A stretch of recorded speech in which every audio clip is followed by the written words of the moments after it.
Welcome to Frost and Sullivan's Growth Podcast. In each episode, we take a deeper look at transformative shifts shaping global ecosystems, from industry megatrends and technology innovation to evolving customer expectations. Today, we're exploring industrial connectivity leaders, benchmarking the next phase of OT data infrastructure, unpacking where the next wave of opportunity is unfolding and what it means for future-ready businesses. Industrial connectivity is becoming a data infrastructure decision. Industrial connectivity used to be discussed largely in terms of connecting machines, controllers, and legacy equipment. That requirement has not disappeared. What has changed is what manufacturers expect from the data once those assets are connected. Industrial organizations are now linking fragmented operational technology environments with edge systems, cloud platforms, analytics, and enterprise applications. That means connectivity has to do more than move information between protocols. Industrial data also has to be secure, contextualized, interoperable, and reusable across plants and business systems. Brownfield modernization is a major reason this transition matters. Many facilities still operate mixed generations of automation equipment, creating continued demand for dependable interoperability. At the same time, greenfield projects are introducing more standardized connectivity and data architectures from the outset. Industrial IoT and AI-ready data initiatives are adding another requirement. Analytics and AI applications depend on operational data that carries context and can be governed consistently. This is pushing industrial connectivity closer to the enterprise data layer. So the conversation is changing. Connectivity is no longer only about whether two systems can communicate. It is becoming about whether industrial data can move reliably, retain meaning, and scale across an organization. That shift is widening the competitive field considerably. Different supplier models are competing for the same data layer. What makes this space particularly interesting is that there is no single winning architecture or supplier model. Established industrial connectivity providers continue to hold strong positions because brownfield environments reward protocol depth, production reliability, and installed base trust. But alongside them, a different group of providers is gaining relevance. MQTT and event-driven data specialists are addressing the need for scalable, real-time industrial data movement. Technologies such as MQTT and Sparkplug are creating new approaches to distributing operational data across edge and enterprise environments. Industrial data operations providers are moving another step up the stack. Their value comes from combining connectivity with contextualization, integration, and broader data management. Then there are specialists focused on semantic interoperability and secure OT access, where structured information models, governance, and cybersecurity become central to the value proposition.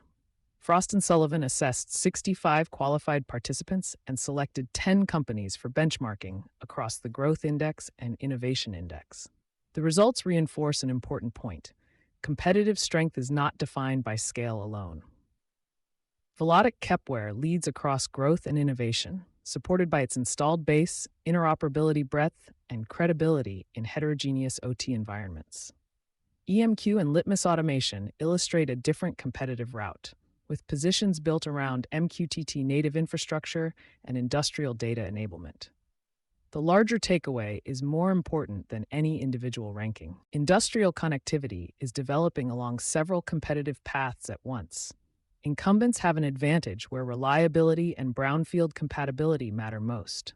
Architecture-led challengers gain relevance, where enterprises prioritize event-driven data movement and modern data infrastructure. Specialists can build high-value positions around semantic interoperability, secure access, and governed operational data. This makes supplier selection increasingly dependent on the architecture and business problem being solved, rather than on connectivity breadth alone. The next growth layer is enterprise-wide industrial data. That brings us to where commercial value is likely to expand next. One opportunity is enterprise-wide industrial data architecture. Manufacturers operating multiple plants want repeatable access to operational data across heterogeneous environments.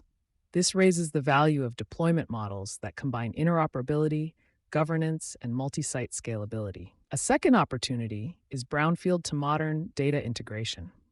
Legacy equipment will remain part of industrial operations for years, which means modernization cannot depend on wholesale replacement. Connectivity providers that can link installed assets with modern data platforms without disrupting production retain a clear role.